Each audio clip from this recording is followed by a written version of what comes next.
Good morning. And happy Thanksgiving.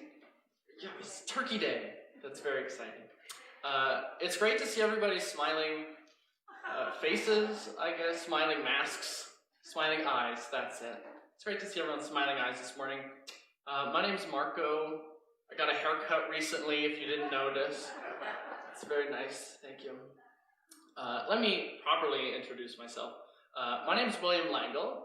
I'm a second-year student in the Red Deer College Education Program. Within that program, I'm the president of the Education Undergrad Society, not to toot my own horn, but whatever. And on top of that, I organize what's called the Indigenous Perspectives Conference through that college.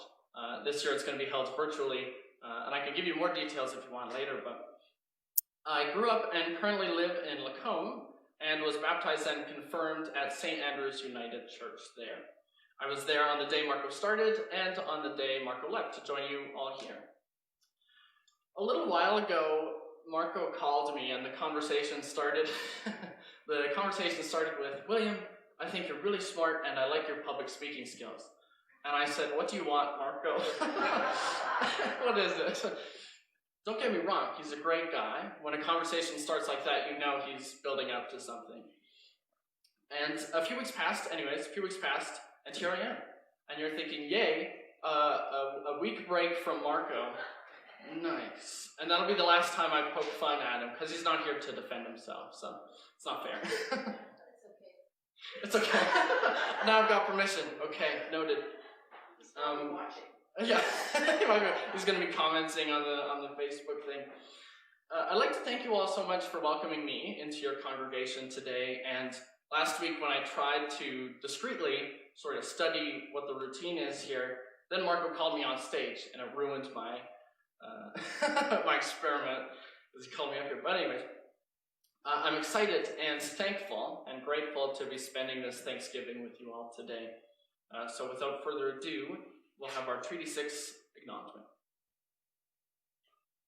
The RUC United Church acknowledges that the land in which we gather is Treaty 6 territory and a traditional meeting ground and home for many Indigenous peoples, including Cree, Saulteaux, Nitsipita, Métis, and Nakota Sioux peoples. Their spiritual and practical relationships to the land create a rich heritage for our learning and our life as a community. Thank you. This morning's scripture that I chose is from the book of 1 Samuel chapter 2, verses 1 to 10.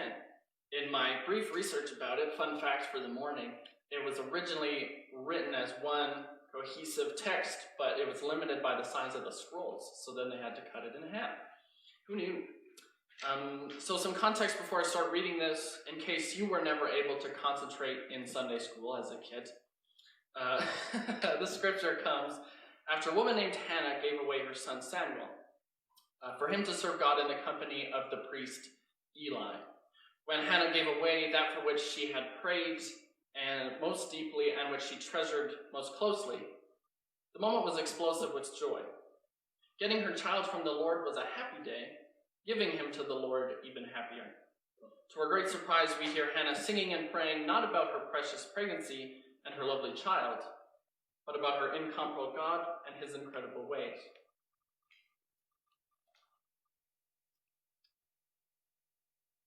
Hannah prayed, "I'm bursting with God news.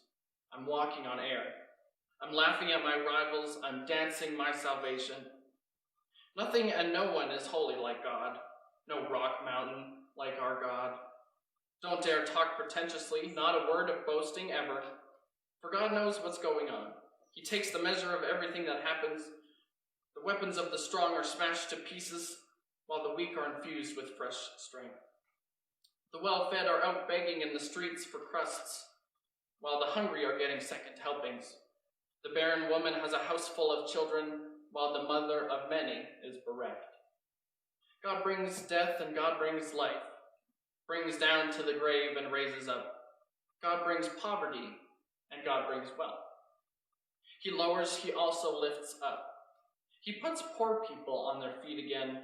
He rekindles burned out lives with fresh hope, restoring dignity and respect to their lives.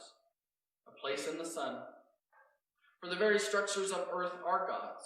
He has laid out his operations on a firm foundation. He protectively cares for his faithful friends, step by step, but leaves the wicked to stumble in the dark. No one makes it in this life by sheer muscle. God's enemies will be blasted out of the sky, crushed in a heap and burned. God will set things right all over the earth. He'll give strength to his king. He'll set his atones on top of the world. And that's our scripture for today.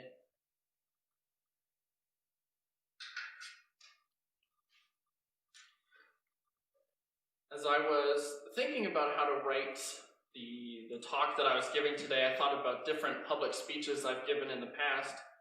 It didn't feel appropriate to write something similar to my Master of Ceremonies speech at my graduation. You don't know the people that I graduated with. It didn't feel appropriate to write a 10-minute stand-up routine. Church is serious, and because my jokes are so funny that everyone would pass out from laughter. And we wouldn't want that. That was a joke, of course. Or was it? We don't know. The size of my ego is a mystery to all. So instead, I'm going to start this like a teacher would and ask a question, followed by a show of hands. It's the oldest trick in the teaching book. Raise your hand if you noticed something this morning. What do I mean by that? Raise your hand if you took the time this morning to acknowledge that something existed near you. I noticed that the clouds were out a little bit this morning, as an example. Thank you. Now, to those of you that raised your hand, there's the door. That sounds harsh. What I mean is, please leave. No, that's not what I mean. Let me start over. You, having noticed something this morning, have already found the very foundation of thanksgiving, of gratitude. So you don't need to listen to the rest of what I have to say, because you've already figured it out. Have a good week. Goodbye. Keep this little activity in the back of your mind as I go on, and we'll come back to it. Gratitude is an essential item on the list of answers to the question, what makes us human? The lion doesn't think, thank you for this zebra before it eats it. The zebra doesn't think, thank you for this grass, because if it did, it would become the zebra in my first example, being eaten by the lion. Gratitude not only defines what makes us human, but in my opinion, it's what defines a Christian as a Christian. Beyond believing that Christ once walked this earth, I suppose. As Christians, we're called upon to do a number of things. Be compassionate. Don't steal. Go to church on Christmas. But without gratitude, those things aren't possible. How do we express compassion without being grateful for the people around us? How do we enjoy Christmas church services if we're not grateful for the relatives that dragged us along with them, right? If you dig deep and truly reflect on the concept of the ideal Christian, you find gratitude. And from that gratitude comes compassion, tolerance, acceptance, anti-racism, love for oneself and love for the world around them. This may come as a surprise, and maybe it's a bit risky for me to say something like this today, but a true Christian isn't someone who can tell you what every single scripture says. So what is a true Christian, if not for someone who knows every single word in that book right there? A true Christian is someone who consistently practices love, compassion, and acceptance, all of which stemming from a grateful foundation.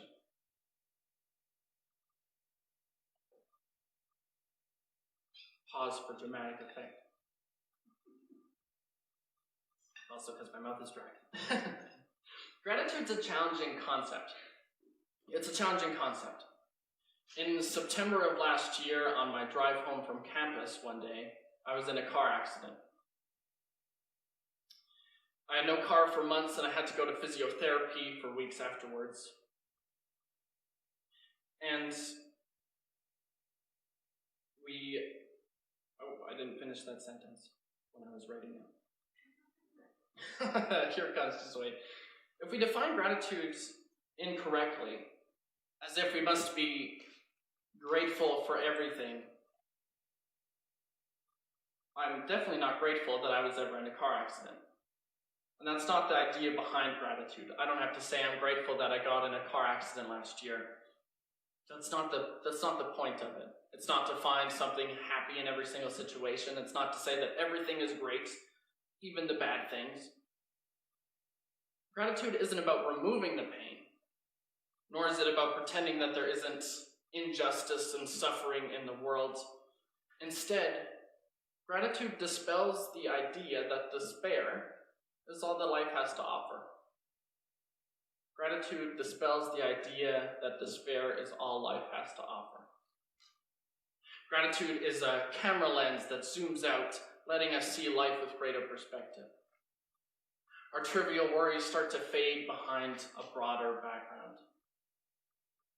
Hannah realized this in our scripture today, that expressing and praying and singing her gratitude allowed her worries to fade into the broader background.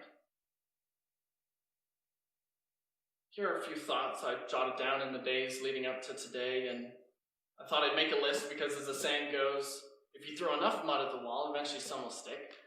So if I give you a list of thoughts, eventually one of them will stick in your head and you'll remember it for later. Consider this my metaphorical gratitude mud. Gratitude is beautiful because it becomes a chain. I'm grateful that my friends and I met for coffee today. I'm grateful for the sugar in my coffee. I'm grateful that someone was behind the counter to take my order. Speaking of coffee, gratitude is like the Splenda of life. It sweetens your day, bringing attention to what's beyond us. Gratitude lets us feel fully alive and fueled by purpose. Being grateful helps you show up for others. Saying thank you is enough, even if that's all we can say. I started by asking if you noticed something this morning. I know that seems like forever ago because I just won't stop talking. I promise it's only been a few minutes. The moment you take notice of something is the moment you become present. Which sounds like sort of something you'd hear in a yoga class, right? But being present is the concept that you're not thinking about the embarrassing thing you said yesterday or the important thing you have coming up tomorrow. Your consciousness lies solely in the current moment and nowhere else. Once you've grounded yourself in the present moment, that's when you can more easily practice gratitude. It's hard to be grateful when you're imagining that time you tripped on your way across the stage on graduation. That didn't happen to me before you asked me that question. It's hard to be grateful when you're thinking of the endless list of chores or homework that you have to do. You need to be present first. Gratitude ultimately isn't about stuff. It's an emotional response to the surprise of our existence. Each one of us has a 1 in 400 trillion chance of being born. So if that's not a surprise, I don't know what is. Let me finish by asking one more question. What do we do with the time we have left? Do we let life's beauty pass us by, or do we take the time to acknowledge and be thankful for it? I'd like to now take a 30-second moment of silent reflection, during which I'd like you to think of at least 3 people or things in your life that you're grateful for. And go ahead and do that now.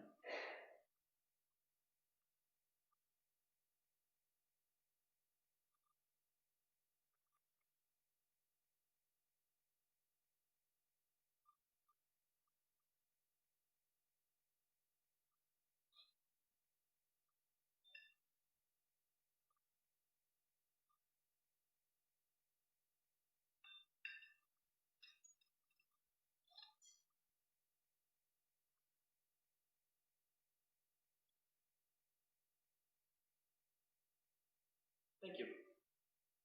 Now tomorrow I'd ask that you spend 31 seconds And the day after that, I'd ask you to spend 32. Day after that, I'd ask you to spend 33. Eventually, you will spend every second of every day being grateful for the ultimate gift we all share. Life. Isn't that nice? Now, we're going to sing. More voices, 185. Every day is a day.